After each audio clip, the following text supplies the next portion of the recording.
Bienvenidos al podcast del Instituto Fe y Libertad. En este espacio conversamos con expertos y analizamos posturas sobre economía, religión, libertad y más.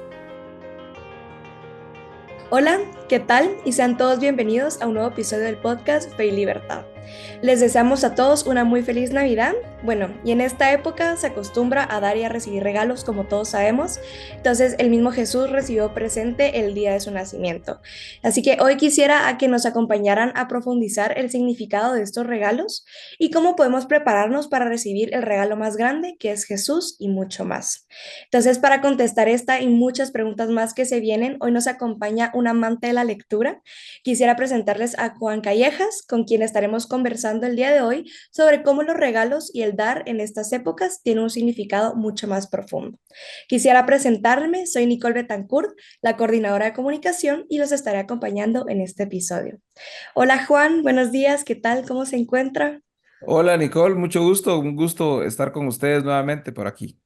Ay, muchísimas gracias. Bueno, de antemano quisiera volver a agradecerle tanto por su tiempo y sobre todo la dedicación para hablar sobre este tema, que la verdad es que creo que a todo el mundo nos va a gustar bastante platicar un poquito sobre el significado de los regalos, así que comencemos.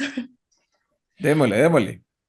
Bueno, entonces como lo mencioné anteriormente, estaremos platicando un poquito acerca del significado un poquito más profundo de lo que tienen los regalos pues en la actualidad y en estas épocas del año. Así que quisiera preguntarle la primera pregunta, ¿qué significan los regalos de los Reyes Magos? Ok, buenísimo, pues muchas gracias. La verdad que es sumamente interesante ver este corto pasaje, porque la verdad que es un pasaje sumamente breve en Mateo capítulo 2, donde en la narrativa del nacimiento del Señor vemos que vienen de Oriente unos sabios. No sabemos cuántos eran, no sabemos quiénes eran, Galpar, Melchor y Baltasar son nombres que luego pues en la tradición fueron saliendo, pero la verdad que no sabemos sus nombres, sabemos que eran sabios que venían del Oriente, em, y que llegaron buscando a Jesús con un propósito muy, muy específico, que lo repiten en ocasiones, ¿no? La narrativa muestra que ellos vienen del oriente, llegan a Jerusalén a buscar al rey de los judíos para adorarle. Lo mismo se lo dicen a Herodes, que quieren buscar a Jesús para adorarle, y cuando le entregan los regalos a Jesús, cuando se encuentran con él en la casa donde ellos están, lo primero que hacen es adorarle. Entonces, el objetivo que tenían estos sabios del Oriente era adorar a Jesús, era llevarle unas ofrendas de adoración a él, ofrendas con un significado interesante. La Biblia no nos dice realmente por qué esos regalos o en qué cantidad se los dieron o cómo fueron usados. Podemos conjeturar acerca de ello, pero no tenemos esos detalles. Pero sí sabemos de que le llevaron estos tres regalos. Por eso es que decimos los tres Reyes Magos, porque eran tres regalos y entonces les dicen, pues a lo mejor cada uno llevaba uno, pero en realidad no sabemos. Y bueno, eran ofrendas sumamente costosas y destinadas usualmente pues el propósito era la adoración o el reconocimiento de Dios o de incluso personas como reyes y personas en altos cargos, ¿verdad? A quienes se les daba regalos muy caros. Entonces, estos tres regalos eran oro, incienso y mirra. Oro, pues obviamente la moneda en curso en ese tiempo, ¿no? Metal precioso que se utilizaba para el intercambio.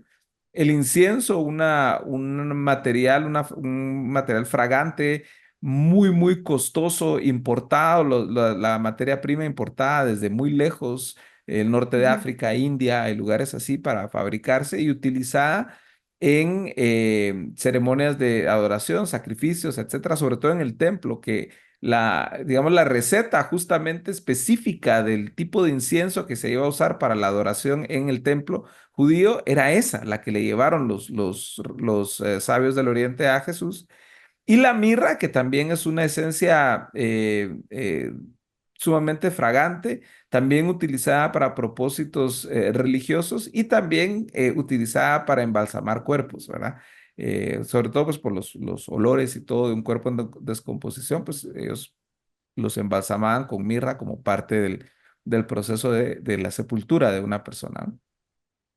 Perfecto, muchísimas gracias. Sí, ya que usted mencionó el tema, yo quisiera preguntarle, como mencionó tanto el significado de estos obsequios, quisiera preguntarle cómo estos obsequios pueden representar tanto la dignidad y como el propósito de Jesús, llevándolo un poquito más como un significado de un rey, un sacerdote y también como el sacrificio, digamos. ¿Qué Ujú, significado tienen lo que mencionó, el oro, el incienso, la mirra? ¿Qué significado de dignidad le podemos tomar a estos obsequios?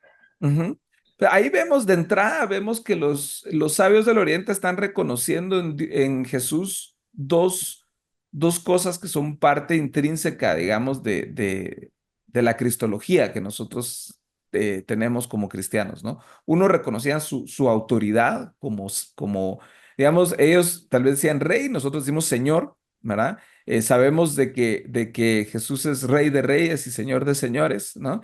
Entonces, como ese reconocimiento de su autoridad está implícito en la entrega de estos regalos sumamente caros, pero más profundo también ahí está el tema de la adoración que le llevaron los reyes, perdón, Ujú. los sabios del Oriente, me tengo que quitar el reyes magos y los sabios, y eso a la vez tiene un doble significado. Uno, el hecho de que reconocían la divinidad del Señor Jesús, de este bebé en que Dios se encarnó, ¿verdad? Desde el momento de su concepción, escapa, digamos, nuestra capacidad de comprensión que el Dios del universo se ha encarnado desde un huevo fecundado, ¿verdad? Hasta desarrollarse en el vientre de su madre y nacer, etcétera. Em, y a la vez también hay un detalle que no se nos puede escapar. Y es que estos sabios del Oriente llegaron a adorar a Jesús, pero ellos no eran judíos. Ok, Y entonces vemos aquí una indicación muy importante de la universalidad del cristianismo, o sea, que gentiles llegaron a adorar a Jesús. Y vemos aquí un adelanto de cómo el evangelio iba a llegar a todas las naciones. Y vemos aquí un adelanto del ministerio de Pablo llevando el evangelio a los gentiles, o del encuentro de Pedro con Cornelio y de cómo estos gentiles recibieron el bautismo en el Espíritu Santo. O sea, vemos aquí ese carácter radicalmente, voy a usar una palabra de la guerra cultural para decirlo, para reclamarla de vuelta, radicalmente inclusivo del evangelio. O sea, que no era el mensaje del Evangelio, la obra de Jesús, todo no era solo para los judíos o israelitas de pura cepa. El mismo linaje de Jesús incluye gentiles. Él no es un judío de pura cepa, pues digamos, en su linaje. Y el hecho de que gentiles lo vengan a adorar es un adelanto también de lo que el Apocalipsis nos muestra, de que en la eternidad vamos a ver reunida gente de toda lengua, tribu y nación adorando a Dios, ¿verdad? Entonces, es algo maravilloso también ver que en este acto de adoración también se nos adelanta de que este evangelio es para todo el mundo, ¿verdad? Es el mandato que Jesús le dejó a los discípulos antes de ascender al cielo. Entonces, sí es profundamente significativo el ver este hecho, ¿no? En la parte de lo que hicieron los sabios del Oriente y que los regalos que le presentaron, pues tenían esos significados. Vemos en el oro el tema de la riqueza, del valor. El profeta Ageo escribe que todo el oro y toda la plata son de Dios, ¿verdad? Entonces, de alguna manera, estos sabios le estaban llevando algo que ya era de él, de todas formas, ¿verdad? Y que es una manera en que ese tiempo se honraba a los reyes con oro, ¿verdad? En el incienso vemos también esa muestra de adoración en el sentido de que se utilizaba para los sacrificios. Esos sacrificios solo los podían oficiar sacerdotes. Y nosotros sabemos por el libro de Hebreos que Jesús es nuestro sumo sacerdote, es el sacerdote, ¿no? Es el mediador entre Dios y los hombres, es quien se dio a sí mismo para eso y el incienso es una muestra de ese rol, digamos, sacerdotal de Jesús, si nosotros leemos nuestra escritura, vemos varias instancias en el Antiguo Testamento donde se nos llama a hacer olor fragante o que levantemos olor fragante a Jesús. Pablo escribe, si no estoy mal, en 2 Corintios, que nosotros, nuestra vida puede ser un olor fragante a Dios, ¿verdad? Y todo esto, ya lo vemos ya encajado en la persona y obra del Señor Jesús, en cómo su vida sí fue de olor fragante a Jesús, porque Él es el único sin pecado que cumplió la ley a cabalidad y que vivió una vida perfecta.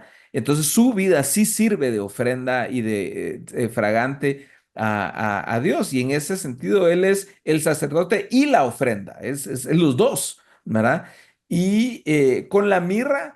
Pues obviamente, sobre todo en el sentido de la utilización de la mirra como un elemento de embalsamar cuerpos antes de la sepultura, pues también vemos el sacrificio del Señor en la cruz a favor de nosotros, ¿no? Que es el corazón del Evangelio. O sea, la encarnación sirvió para llevarnos a la crucifixión y de la crucifixión a la resurrección y de la resurrección a la ascensión del Señor y de ahí esperamos el segundo adviento, ¿verdad? Pero no podemos separar ninguno de estos eventos digamos, desde el ministerio de Jesús en la tierra que empieza con su encarnación, ¿verdad? Aunque sabemos de que Dios el Hijo existe desde la eternidad y es desde la eternidad, la encarnación marca ese inicio de su obra aquí en la tierra y ese ministerio, ¿verdad? Y ese sacrificio que él inició, sabemos por Filipenses 2 que Jesús se despojó a sí mismo y eso implica también ceder, eso implica también sacrificar. ¿Para qué? Para hacerse como uno de nosotros, ¿verdad? Entonces, todo eso creo que está muy bien ilustrado en los regalos que los sabios del Oriente le llevaron al Señor. Perfecto, muchísimas gracias. Sí, justamente con lo que como comentaba ahorita, resolvió mi siguiente pregunta, que si realmente cree que los regalos van mucho más allá de lo material. Y claramente con su respuesta, como usted lo dijo, cada regalo tenía un significado totalmente distinto, pero eso no significa que no vengan unificados. Ujú, Entonces, básicamente mi pregunta era esa, que si realmente creía que los regalos podían tener un significado mucho más allá de lo material. Y creo que mucha gente es lo que, bueno, se ha puesto a pensar y es a lo que lleva mi siguiente pregunta y es, ¿cómo podemos inspirar hoy a las personas a buscar la verdad de sus vidas y cómo reflejarlo eso a través más de lo material que puede ser obsequiar algo? ¿Qué significado ujú. le debemos de tomar a través de la fe, incluso también hasta incluso de la libertad, de tomarle significado que nosotros estamos dando algo? ¿Cómo podemos inspirar a estas personas a que reflexionen sobre ese significado de dar? Ok. Y creo y esto es algo que debemos también siempre tener en mente, ¿verdad? Los regalos que recibió Jesús de parte de los sabios del Oriente tenían también una utilidad material sumamente importante. Recordemos que luego de la visita de los sabios y cuando ellos por el ángel se enteran lo que va a hacer Herodes y que deciden no regresar a Jerusalén, sino irse por otro camino, también el ángel le habla a José de que necesitan huir a Egipto, ¿verdad? Ahora, si ustedes miran un mapa, Egipto no está cerca de Belén, no necesariamente cerca. Es un viaje que es duro, que es sacrificado y que requiere recursos. Circunstancias. Y las tres cosas que le llevaron a Jesús fácilmente podían haber sido intercambiados en el camino a través de un proceso comercial normal, de compra y venta de cosas, ¿verdad? Y eso pudo haber sido también el uso material de los regalos. Y no es malo pensar que sirvieron para algo, ¿verdad? Creo que eso es algo muy importante, además del significado teológico que le podamos encontrar. Y creo que eso también nos habla mucho acerca de nuestra costumbre de dar regalos, de dar regalos y sobre todo en esta época, ¿verdad? Y que se contrasta mucho también con un paradigma que lamentablemente nos ha venido acompañando por ahí desde 1930 para acá, ¿verdad? Em, y que creo que también debemos aprender a revisar. La costumbre de dar regalos en Navidad no es antigua, en realidad es una costumbre del siglo XIX que nace en Estados Unidos, no es una costumbre que venía desde siempre. De hecho, la Navidad en Europa siempre fue un evento muy comunitario. Ujú. ¿Verdad? Los mercados navideños, o desde que San Francisco de Asís se inventó el nacimiento, porque él es realmente que se inventó el hacer un nacimiento, él lo hizo el primer nacimiento en vivo, ya cuando él estaba viejito, y le cambió la cara a todo un pueblo donde él estaba cuando fueron a verlo y generó, ¿verdad? La Navidad siempre fue una actividad comunitaria. Los mercados, el estar en comunidad, cantar en comunidad, comer juntos, compartir. Pero fue hasta que, digamos, en Estados Unidos, el siglo XIX y todo, que empezó a cambiar un poquito el ambiente y todo, y la Navidad pasó de ser un evento comunitario a un evento privado, Ujú. un evento familiar, digamos, ¿verdad? O sea, tal vez sí nos vemos en el convivio, pero el 24 es con mi familia, ¿verdad? Claro. El 25 es con mi familia y nos damos regalos entre nosotros. Antes no era así, esto es relativamente nuevo. Pero aún así, creo yo que hay mucho valor en el tema de dar regalos cuando lo hacemos con un sentido poco más profundo de el acto que estamos imitando. Yo tenía tres escrituras que me hacían reflexionar mucho acerca de esto.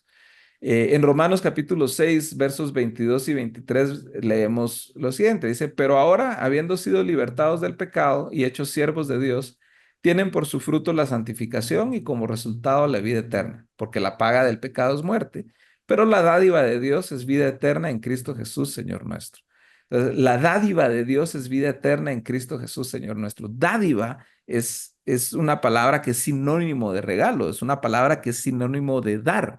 Recordemos que Juan 3:16 nos enseña que de tal manera amó Dios al mundo que Él dio a su Hijo unigénito. Más adelante también, creo que es Primera de Juan, donde nos dice que Dios no escatimó el dar a su propio Hijo, ¿verdad? En rescate de nosotros. Entonces, vemos de que Dios es el iniciador del dar y del dar gratuitamente. O sea, nosotros sabemos de que todo esto es por gracia, ¿verdad? Y al ser por gracia, entonces, por un lado, no es algo que buscamos, no es algo que pedimos, no es algo que queríamos, pero es algo que Dios en su misericordia decide dar sin pedir nada a cambio.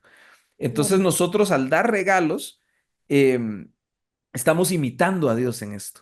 ¿Verdad? Aparte del imitar los atributos de Dios, los atributos comunicables de Dios que nosotros tenemos como imago Dei, es el poder extendernos en generosidad hacia los demás y con una búsqueda de agradar a la persona, de sorprender a la persona. Por eso es de que yo soy súper enemigo yo soy enemigo de tres cosas. De los gift cards no me gusta, ¿verdad? De que me digan qué quieren, Ujú. ¿verdad? Y de dar para quedar bien, Claro, sí, es totalmente ¿verdad? lo contrario que usted está diciendo. No estamos dando sin esperar nada a cambio. Es decir, simplemente Exacto, estamos buscando complacer a esa persona. exactamente. Y estamos pensando en la persona cuando queremos dar un regalo. ¿Cómo es? ¿Qué le gusta? ¿Qué lo sorprendería? A algunos les gusta pensar qué necesita, otros les gusta pensar que no necesita, pero sé que lo va a hacer, wow, ¿verdad? Que lo va a súper sorprender y que lo va, ¿verdad? Y esto no tiene nada que ver con cantidades o montos que uno gasta, sino simplemente en el hecho de que, hey, estoy pensando en algo, en alguien, y quiero sorprenderle. Y eso es una extensión, es una evidencia de la gracia de Dios, ¿verdad? Claro. Un regalo bien dado imita lo que Santiago escribió en Santiago capítulo 1, donde dice, en Santiago capítulo 1 y verso 17, dice, toda buena dádiva o todo buen regalo y todo don perfecto viene de lo alto, desciende del Padre de las luces en el cual no hay cambio ni sombra de variación. Entonces, El Señor nos da buenas cosas. Nos Claro, da, nos da la buena tierra, nos da provisión, nos da trabajo, nos da amistades, nos da relaciones, nos da el dinero para conseguir las cosas que nos gustan, nos consiente con cosas como no era necesario que en el mundo existiera el chocolate, no era necesario que en el mundo existiera el guacamole, no hay necesidad alguna, sin embargo existe.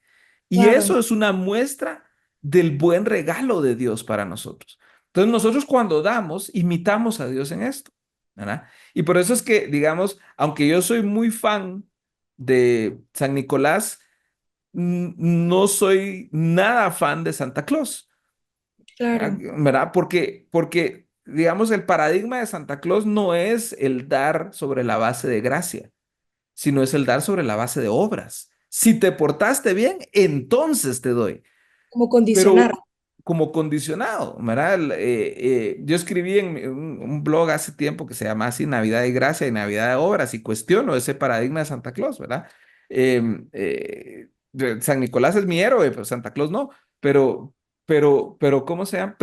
Nuevamente, ¿verdad? El paradigma de Santa Claus le enseña, sobre todo esa canción tan, es mero creepy, ¿verdad? La de Santa Claus viene a la ciudad, ¿verdad? Él te está viendo, Ah, él sabe dónde estás, te ve cuando duermes. Y ese uno lo mira así, es mero stalker, ¿verdad? Es así como que, ¿verdad? Y entonces me está juzgando sobre una balanza. Dios no hace eso. Y nosotros como padres no hacemos esto. El mismo Jesús lo reconoce cuando dice, si ustedes siendo padres saben dar buenas dádivas a sus hijos, ¿verdad? Si les piden un pescado, no les van a dar una culebra. O sea, y Dios hace lo mismo con nosotros. Entonces, el dar es una forma de imitar la gracia de Dios. Es una forma en que nosotros podemos ilustrar el evangelio, ¿verdad? Es una forma, y por eso es que yo en ese, en ese ensayo que les digo, creo que es en ese o en otro que escribí, pero les digo que es más bíblico o es más evangélico la forma en que celebramos Halloween que la forma en que celebramos Navidad. Porque en Halloween eh, uno se trata de vestir de lo más feo, ujú, ¿verdad? Y va en la oscuridad y toca la puerta, y lo primero que le sale es luz cuando uno toca la puerta. Y lo primero que le ofrecen son cosas buenas, o sea, dulces, pues. claro, Y eso somos nosotros cuando nos presentamos delante de Dios, claro, ¿verdad? Sin merecernos nada, con lo feo de nuestro pecado, de nuestra realidad, y sin embargo Dios nos da. ¿Y quién nos da? Nos da a Jesús. ¿Verdad? Entonces, Navidad bien pensada y Navidad bien reflexionada, razonada, teológicamente vista, etcétera, podemos nosotros tomar esas ideas y decir, bueno, entonces los regalos es la forma en que yo imito la gracia de Dios y le doy regalo a las personas que amo, aun que se hayan portado mal conmigo, las voy a sorprender con algo lindo, con algo bonito, con algo sacrificial, porque estoy sacando recursos que normalmente no saco de mis ingresos, de mi salario y todo, para poder presentarles este regalo que reconoce el cariño, el amor que tengo por ti. Entonces, hay algo profundamente significativo cuando damos regalos por las motivaciones correctas y las razones correctas. Y nuevamente, y esto es una reflexión preciosa de la libertad, porque lo hacemos en libertad. No, no, claro, no nos están obligando. No tenemos por qué dar regalos porque queremos hacerlo. Queremos agradar, queremos dar la mía extra, dar un cachito más de lo que normalmente hubiéramos comprado, guardamos, ahorramos para esto y sacrificamos un poco de esto, pero lo hacemos en libertad, porque el amor solo se puede amar en libertad a las personas y poder extendernos con alguito material en estas fechas para esas personas, pues es algo muy especial. claro. Sí, totalmente de acuerdo con lo que menciona. Hasta incluso me puse a pensar con la canción que usted mencionó de Navidad y es algo que la gente no se detiene a analizar. Por ejemplo, algo que se me vino a la mente fue ahorita que Dios no pone condiciones, ni siquiera Ujú. pues, para demostrar gratitud, amor o incluso, claro, no tenemos que representarlo de esa manera, como usted lo puso ahorita en comparación, lo de San Nicolás y Santa Claus, porque siento que mucha gente actualmente tiende a eso, a pues incluso hasta compararse con los regalos que da alguien. Es Sí, como, ay, yo este año te di unos zapatos, pero yo el año pasado también te di una bufanda, pero ¿por qué este año me diste una gift card? O sea, la gente todavía se pone a comparación con los Ujú, regalos que da alguien, incluso hasta los que recibe alguien. Entonces, ujú. esto lleva a, bueno, no sé si quisiera comentar algo con lo que acabo de decir, lo de la comparación de regalos. Sí, y es que creo que ahí es donde, nuevamente, ¿verdad?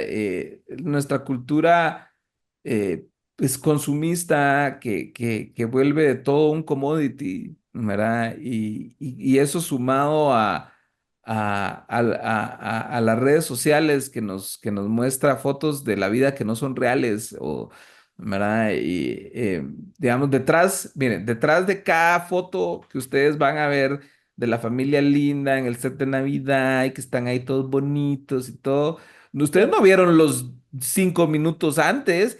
¡Peinate! ¡Sentate! ¡Ya! A todas las jaladas de ¡Apúrate! pelo. Sí. Y ahí Sí, sale todo, ¿verdad? O sea, hay algo que se nos ha olvidado, y que lo hemos hecho muy superficial y entonces obviamente las redes sociales, pues todo el mundo, miren lo que me regalaron, y, ala, y a mí, ¿verdad? Digamos, yo les digo, no hagan eso de regalar y decir, mira, aquí está tu regalo, ala, que nada, fíjate que yo había visto tal cosa, pero no había, y entonces te di esto. Entonces, entonces el bajón, ¿verdad? Eh, claro. y, y, y también que veamos de que otra vez, estos simplemente son sombras, ¿verdad? El 24 a las 12 damos regalos y los abrimos y ya se acabó. Ujú. O sea, ese bajón es uno de los bajones más duros y más fuertes que hay, ¿verdad? Hasta probablemente ya se rompió un juguete o no le quedó, no importa, o sea, ya, pum, se acabó, ya solo uno se queda recogiendo papel en bolsas de basura. Eh, Porque tratar de capturar el espíritu de la Navidad, como dicen, en el hecho del intercambio de los regalos y todo, es como tratar de agarrar agua con las manos, pues no se puede. Claro, ¿Verdad? Es como tratar de agarrar el aire, no se puede, no está ahí. Eso solo es una sombra, es una representación. Entonces, si nosotros ponemos nuestra esperanza en eso, entonces hacemos del intercambio de los regalos o de los regalos mismos un ídolo que no tenemos que hacer.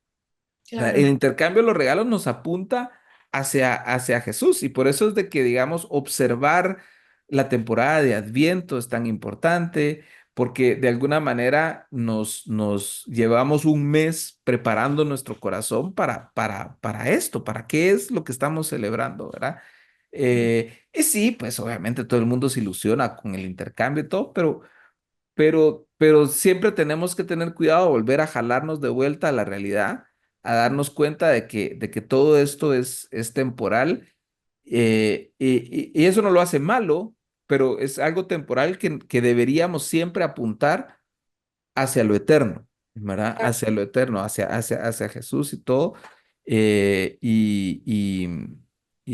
recordarlo de esa manera, ¿no? Y siempre, y no tratar de capturar un espíritu navideño que no existe, que no está ahí, y apuntarlo a realidades eternas un poco más sólidas. O sea, yo por ejemplo, entiendo el buen sentimiento de decir que Jesús nazca en tu corazón esta Navidad, lo entiendo, no lo comparto. ¿Por qué no es que no lo comparto? Porque Jesús ya nació una vez, es un hecho único e irrepetible. Y ese primer adviento es un paso intermedio que nos apunta hacia el adviento que estamos esperando. La Biblia termina de esa manera. El Espíritu y la Iglesia dicen, ven, ven, Señor Jesús. Entonces, el segundo adviento es la culminación de todo esto. Entonces, no estamos esperando que Jesús nazca otra vez, no queremos que nazca en nuestro corazón, ya está con nosotros, Él dejó su espíritu con nosotros, fue mejor que Él se fuera al cielo, Él está ahí, ¿verdad? Y va a regresar. Entonces, si nuestra cristología está bien, vamos a utilizar nuestro recuerdo del primer adviento para recordarnos la esperanza del segundo. Y entonces claro, vamos a anclarnos ahí, ¿verdad? Nos sirve de ancla para el futuro, pero no nos sirve como un fin en sí mismo, porque que Jesús nazca en tu corazón no nos resuelve nada. Entonces, Jesús claro. nació, vivió, murió, resucitó, ascendió y va a regresar. Eso es lo que nos sirve, ¿verdad? Sí, totalmente de acuerdo. Y bueno, para ir finalizando también, con lo que usted comentaba me surgió una duda y es, ¿cómo podríamos darle a las personas una manera extra de que no sea la gratitud algo momentáneo, como usted también lo mencionó? O sea, mi pregunta sería más, ¿cómo podemos vivir de una manera en la cual nuestras acciones reflejen la gratitud que realmente queremos reflejar? ¿Y qué recomendaciones daría usted para que se transmita este poder divino de la manera correcta o incluso de la Ujú, manera más honesta, diría yo? ujú. Yo creo que eh, el no olvidar este tema de la gratitud es fundamental. eh, Si nosotros queremos vivir en la presencia de Dios, la llave de esa puerta es la gratitud. El Salmo 100 nos lo recuerda: entraré por tus puertas con acción de gracias y por tus atrios con alabanza. O sea, ahí es la entrada, pero gratitud, ¿por qué? ¿Verdad? Y ahí es donde empieza, donde la cosa se empieza a poner interesante, ¿verdad? Y es gratitud por lo que Dios ha hecho en nosotros a través de Jesús. Ahora, esto no es tan fácil porque para vivir agradecidos con el Señor, necesitamos recordar de dónde estamos partiendo. Y es de que somos pecadores que no pueden alcanzar a Dios por sus propias fuerzas, que necesitamos a Jesús. Entonces, para empezar con la gratitud debemos reconocer nuestra posición, para poder apreciar el regalo que tenemos en Jesús, ¿verdad? El regalo no es la paz, no es la magia de la Navidad, no es la familia, eso no es lo que Jesús nos vino a dar. Vino a dar salvación, ¿verdad? El Señor Jesús vino para salvarnos de nuestros pecados. O sea, esa realidad primero tiene que asentarse en nuestro corazón. Una vez se asienta en nuestro corazón y hemos reconocido nuestra necesidad de Jesús y hemos realmente abrazado el regalo del Evangelio, de la gracia de Dios y todo, entonces nuestra vida puede empezar a responder Ujú. a esa gracia. Por eso a mí me encanta el pasaje de Efesios capítulo 2 versos 8 al 10. Dice: porque por gracia ustedes han sido salvados por medio de la fe, y esto no procede de ustedes, sino que es don de Dios. Otra vez la palabra don ahí, ¿verdad? No por obras para que nadie se gloríe, porque somos hechura suya, creados en Cristo Jesús para hacer buenas obras, las cuales Dios preparó de antemano para que anduviéramos en ellas. Entonces, miren, examinemos este pasaje. Porque por gracia ustedes han sido salvados por medio de la fe. Esto es gratis, a través de la fe, que es un don de Dios, ¿verdad? O sea, por eso dice: y esto no procede de ustedes, sino que es un don de Dios. Don es lo mismo que dádiva, es lo mismo que regalo, ¿verdad? Entonces ustedes han sido salvos gratis a través de la fe que Dios se las ha dado a ustedes como un regalo, ¿verdad? No por obras para que nadie se gloríe. O sea, no es por lo que nosotros hacemos, es por lo que Dios ha hecho en Jesús, ¿verdad? Y no es para que nosotros nos las llevamos de muy pilas y muy salsas. Perfecto. Pero luego sigue el verso 10, que es la implicación de este pasaje: porque somos hechura suya, o sea, fuimos hechos a imagen y semejanza de Dios, creados en Cristo Jesús con un propósito: para hacer buenas obras, ¿verdad? O sea, la implicación de esto es que nosotros fuimos creados en Cristo Jesús para hacer buenas obras. O sea, hay una misión que tenemos. Ahora, estas buenas obras no vienen de nosotros. ¿Por qué? Porque ahí no termina el versículo. Dice: creados en Cristo Jesús para hacer buenas obras, las cuales Dios preparó de antemano para que anduviéramos en ellas. Entonces, las buenas obras que nosotros hacemos en respuesta al Evangelio fueron preparadas de antemano por Dios para que nosotros anduviéramos en ellas. O sea, aún las buenas obras que nosotros hacemos para Dios, Dios nos las dio como regalo a nosotros. Entonces, Claro. cuando ese es el escándalo de la gracia de Dios, que aún lo bueno que nosotros podemos hacer para Dios, Dios lo hizo, lo preparó para que nosotros lo pudiéramos hacer. O sea, no es algo que nosotros lo hicimos de pura cuenta nuestra, pero esa es la manera en que respondemos, en gratitud. O sea, la gratitud se muestra viviendo esta vida de hacer las buenas obras que Dios preparó de antemano para que anduviéramos en ellas. ¿Cómo descubrimos las buenas obras que Dios preparó de antemano para que anduviéramos en ellas? Leyendo nuestra escritura, leyendo nuestra Biblia, participando en la vida de nuestra comunidad de fe y sirviendo al prójimo desde nuestra vocación, desde donde quiera que nosotros estemos. Hoy le leía déjeme buscarla acá en internet, un párrafo a un grupo con el que estoy trabajando, le leía el artículo 16 de la Confesión de Augsburgo a este grupo de personas. Y esta confesión nos recuerda la importancia de nuestra vocación. Dice, vamos a ver, dice el Evangelio dice, no destruye el gobierno secular, el Estado y el matrimonio. Al contrario, su intento es que todo esto se considere como verdadero orden divino y que cada uno, de acuerdo con su vocación, manifieste en estos estados el amor cristiano y verdaderas obras buenas. El artículo 16 es la relación de la Confesión de Augsburgo, es la relación entre los cristianos y el gobierno civil, pero básicamente lo que escribieron Melanchthon aquí con el respaldo de Lutero y todo es que la vida del cristiano se vive allá afuera, Claro, en cada área de las vocaciones donde nosotros estamos. Entonces, la oportunidad que nosotros tenemos para evidenciar gracia, para evidenciar misericordia, para evidenciar amor, para vivir en libertad, está allá afuera. No solo es en los confines de nuestro culto navideño o de nuestra celebración familiar, sino está allá afuera, ¿verdad? Pero esto solo lo podemos hacer si entendemos lo que hablamos anteriormente de que somos pecadores, pero que Dios nos ha dado a su Hijo para perdonar nuestros pecados y junto con su Hijo nos dio a su Espíritu Santo para empujarnos a hacer las buenas obras que Él preparó de antemano para que nosotros hiciéramos. Entonces, em, pasa primero, creo yo, por esa reflexión teológica que hay que hacer de la gracia de Dios, del Evangelio, para poder ya nosotros responder en gratitud, eh, haciendo las buenas obras que fuimos llamados a hacer donde Dios nos colocó. claro. Perfecto. Muchísimas gracias, Juan. Ya estaríamos finalizando el episodio. Algo que me gusta hacer bastante es si usted quisiera agregar algún comentario o alguna conclusión de todo lo que platicamos hoy.